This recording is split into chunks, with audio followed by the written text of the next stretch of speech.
हाथों के लकीरों से नहीं, माथे का पसीने से होता है। जिनके इरादे पक्के होते हैं उनके पास बहाना नहीं होता है। दर्शकों नमस्कार। गुवाहाटी से एरेटर के लिए मैं राजनाथ पाल। आज के इस एपिसोड में हमारे साथ हैं शिक्षाविद एवं समाजसेवी श्री प्रेमकांत चौधरी जी। आइए हम इनसे जानते हैं कि नैतिक, चारित्रिक और शैक्षणिक गिरावट के इस दौर में आधुनिक शिक्षण संस्थानों की भूमिका क्या और कैसी होनी चाहिए। इससे पहले कि मैं श्री चौधरी जी से कुछ बातचीत शुरू करूं, आइए इनके बारे में थोड़ी सी जानकारी दे देता हूं। श्री चौधरी जी MA, LLB एवं MBA कर चुके हैं। इसके अलावा इनको बहुत सारे सम्मान एवं प्रशस्ति पत्र भी मिल चुके हैं। तो आइए मिलते हैं श्री प्रेमकांत चौधरी जी। सर नमस्कार। नमस्कार पालो बाबू। सर अभी मैं आपसे कुछ बातें शिक्षा के बारे में जानना चाहूँगा। प्रश्न बहुत ही सामाजिक है। सामाजिक इसलिए कि समाज से जुड़ा हुआ है। इसके ऊपर थोड़ा अगर अपने चिंतन करें, विवेचन करें, विमर्श करें तो अपने ऐसा पाते हैं कि जो हमारी संस्कार यहाँ पर रहा है भारत में, जो सनातन संस्कार रहा है, उसमें विद्या दान देने की प्रथा रहा है। शिक्षा को दान किया जाता था, ऐसा परिपाटी चलते आया। अभी जैसे जैसे माहौल बदला तो इस पर मैं एक छोटा सा आपको बात कहूँ कि W रोस्ट्रो ने 1960 में स्टेजेज ऑफ इकोनॉमिक ग्रोथ का अपना एक थ्योरी दिया था। उसमें था कि कोई भी अगर समाज या राष्ट्र ग्रो करता है तो उसमें 5 प्री कंडीशंस होते हैं। उसमें पहला कंडीशन ट्रेडिशनल सोसाइटी, दूसरा प्री कंडीशंस टेक ऑफ, तीसरा टेक ऑफ, चौथा मैच्योरिटी, जब इकोनॉमिक मैच्योर करता है, और पांचवा जो होता है वो हाई कंजम्पशन का होता है। जैसे आप अमेरिका वगैरह में देखते हैं, यूज एंड थ्रो वाली बात है। यूज किया, सामान को फेंक दिया, रिपेयर नहीं होता है, तो वो हाई कंजम्पशन है। अब अगर इसको अपने जोड़ते हैं शिक्षा से, तो शिक्षा और गवर्नमेंट का एक डायरेक्ट कनेक्शन है। और जहाँ पर अपना देश डेमोक्रेटिक कंट्री है, डेमोक्रेसी में शिक्षा का अधिकार का व्यवस्था भी किया गया। इसमें शिक्षकों की जो भूमिका है वो तो थोड़ा सेकेंड स्टेज का बात है।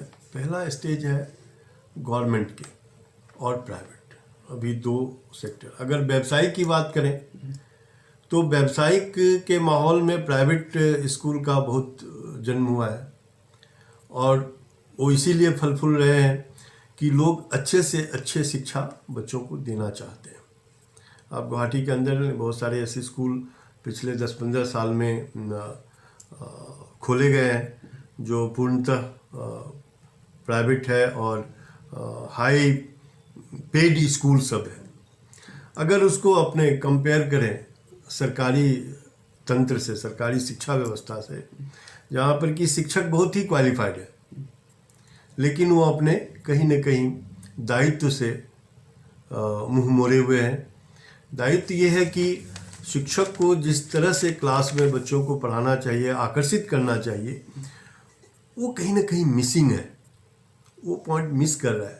जिसकी वजह से आज के माहौल में जो गार्जियन का सबसे पहला अपने अर्निंग का जो एक मेजर हिस्सा है वो शिक्षा की तरफ गया है। चाहे वो स्कूली शिक्षा को लें या फिर हायर एजुकेशन को लें, टेक्निकल एजुकेशन को लें, मेडिकल एजुकेशन को, जितने भी है सब काफ़ी कॉस्टली है।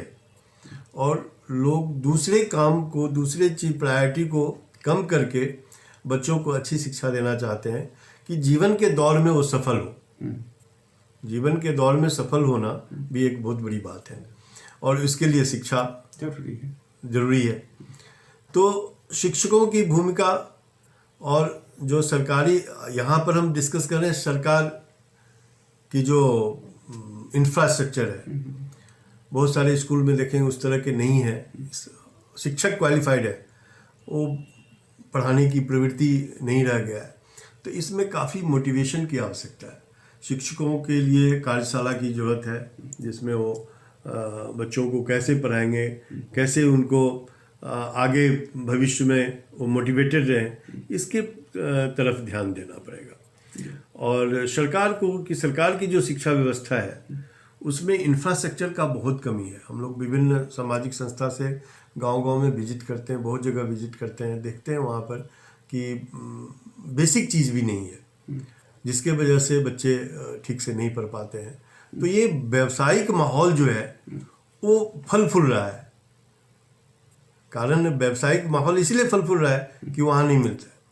मैं अभी कल या परसों ही एक ये देख रहा था, न्यूज़ देख रहा था कि 370 हटने के बाद जम्मू एंड कश्मीर में, खास करके श्रीनगर में 25 ऐसे स्कूल को मॉडल स्कूल बना गया, गवर्नमेंट स्कूल को, जिसमें प्राइवेट के जो बेस्ट स्कूल है उससे बढ़िया इंफ्रास्ट्रक्चर क्रिएट किया गया। और इतना हाईफाई है, हाईली जो आजकल बोलते हैं डिजिटलाइज, और डिजिटल क्लासेस सब बनाया है। अगर वैसा गवर्नमेंट बना के दे तो व्यावसायिकता जो है शिक्षा का वो कहीं ना कहीं रुकेगा और इस तरफ बढ़ेंगे लोग। अच्छी शिक्षा का व्यवस्था होगा, अच्छे नागरिक हम बना पाएंगे। अच्छी बात। अच्छा, शिक्षा के क्षेत्र से दूसरा प्रश्न एक छोटा सा है। शिक्षा के क्षेत्र पर जो आर्थिक भेद का प्रभाव ज़्यादा बढ़ता जा रहा है, इस विषय में आप क्या कहेंगे? पाल बाबू, क्या है कि आखिरी ये आर्थिक भेद जो है वो क्यों है, और हम जिस माहौल में अभी हैं, इस माहौल में बच्चे को हम सबसे ज़्यादा प्रायोरिटी देते हैं कि बच्चे हमारे कैसे विकास करे, कैसे उसका योग्यता बढ़े, कैसे वो इस कॉम्पिटिटिव माहौल को फेस करे। ये बहुत ही ज़रूरी हो गया है।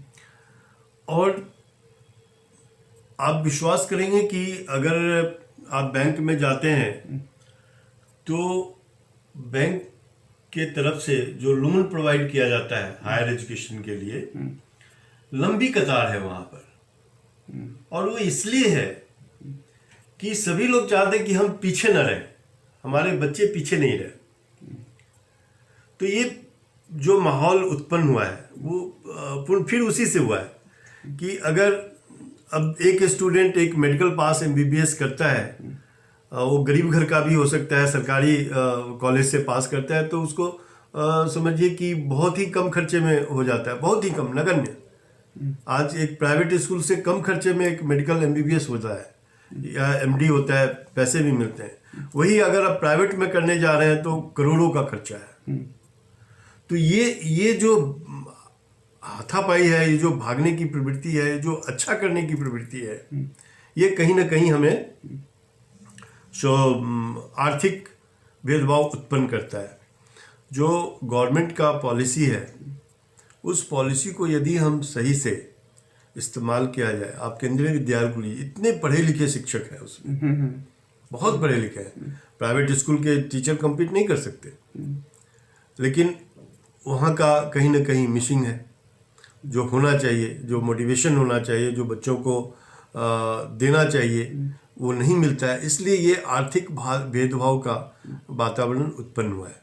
मुझे ये कहने में कोई संकोच नहीं कि सरकारी तंत्र को यदि अच्छा से ठीक किया जाए, बढ़िया से, तो ये भेदभाव को कम किया जा सकता है।